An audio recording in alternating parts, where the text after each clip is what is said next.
Estados Unidos, 18 de febrero de 2026. Hoy vamos a examinar un conjunto de decisiones que nos llevarán desde el futuro de la política climática y la industria del automóvil hasta la regulación de los cultivos transgénicos.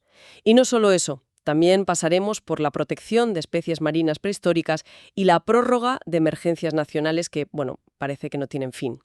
Vale, el documento de hoy tiene mucha tela. Pero empecemos por la pieza gorda, ¿no? La que tiene el potencial de cambiarlo todo para una industria entera. Hablo de una decisión de la Agencia de Protección Ambiental, la EPA. Y no es una decisión cualquiera, para nada.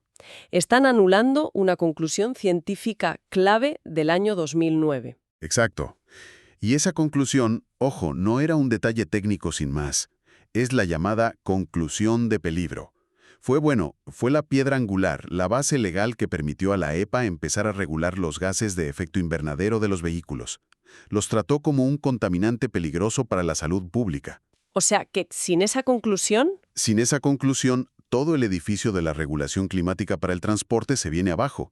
Es como quitar los cimientos de una casa, literalmente. Espera, para un momento. ¿Me estás diciendo que para justificar algo tan drástico se basan en nuevos análisis que dicen que la contribución de todos los coches y camiones de Estados Unidos al cambio climático es mínima?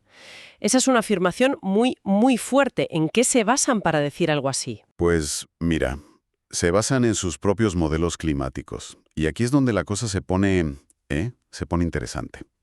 Proyectan el aumento de la temperatura media global para el año 2100. En su escenario base, sin hacer nada, la temperatura sube 2,66 grados centígrados. De acuerdo.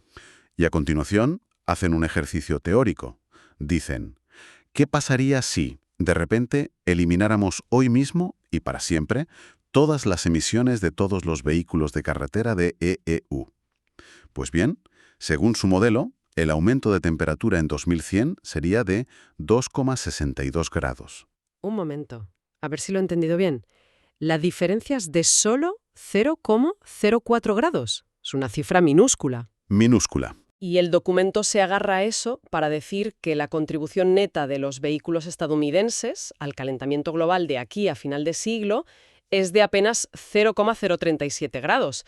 Y su argumento es que esa cifra es tan pequeña que no justifica el enorme coste de la regulación actual. Es el clásico problema de la acción colectiva, ¿no? Pero llevado a política de Estado a escala planetaria. El razonamiento se centra solo en el impacto marginal de un solo actor, en este caso Estados Unidos. Ignora por completo el principio de responsabilidad acumulada y compartida, que sustenta todos los acuerdos climáticos internacionales. Es un argumento que si lo llevas al extremo permitiría a cualquier país o industria decir que su contribución individual es demasiado pequeña para marcar la diferencia. Claro, es la lógica de si mi voto no es el que decide las elecciones, entonces no tiene sentido que vote.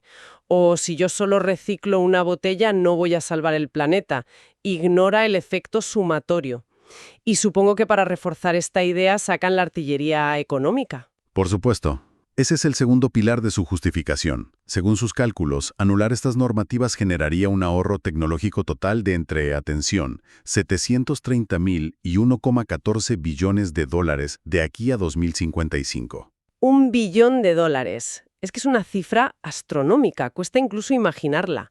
Para ponerla en perspectiva, es más que el Producto Interior Bruto de muchos países.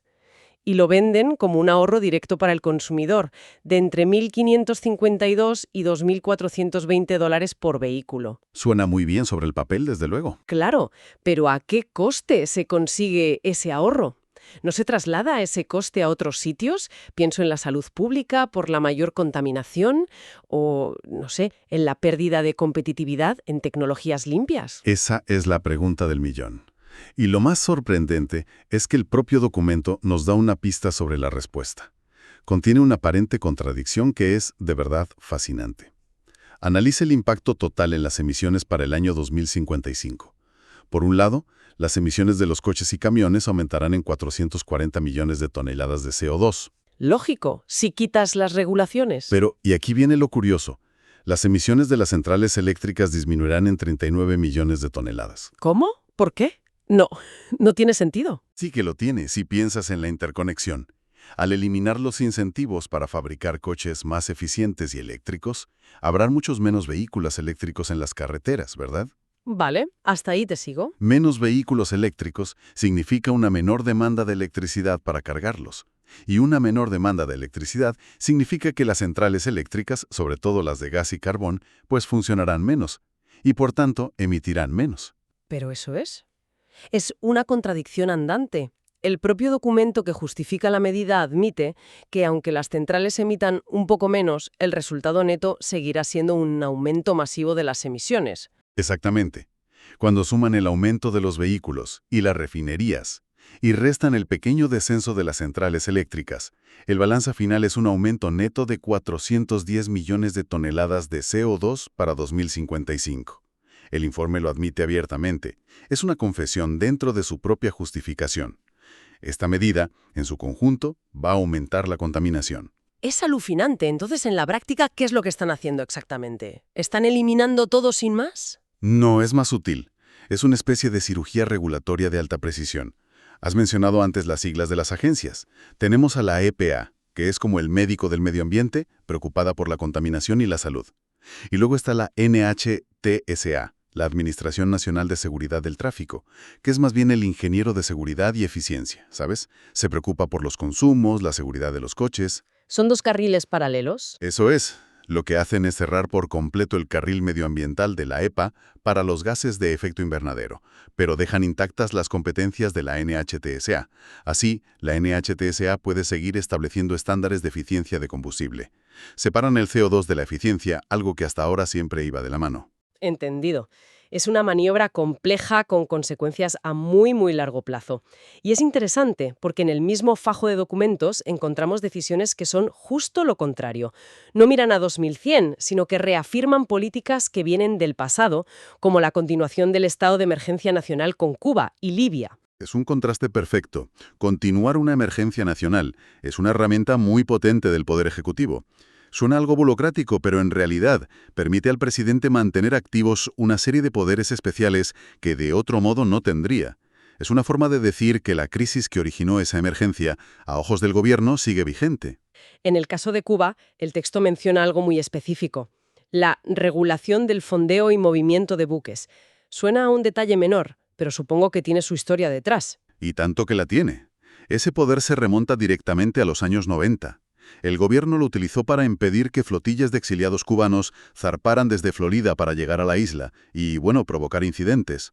Mantener ese poder específico es una señal de que aunque las relaciones hayan cambiado en la superficie, el gobierno quiere tener a mano las herramientas para controlar ese tipo de situaciones. O sea, un recordatorio. Un recordatorio, sí.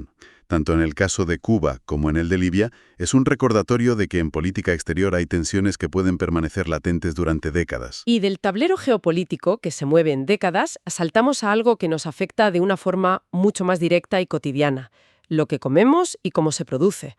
Hay varias notificaciones del Departamento de Agricultura sobre cultivos modificados genéticamente. Sí, vemos solicitudes de grandes empresas como Bayer, Pioneer o Syngenta.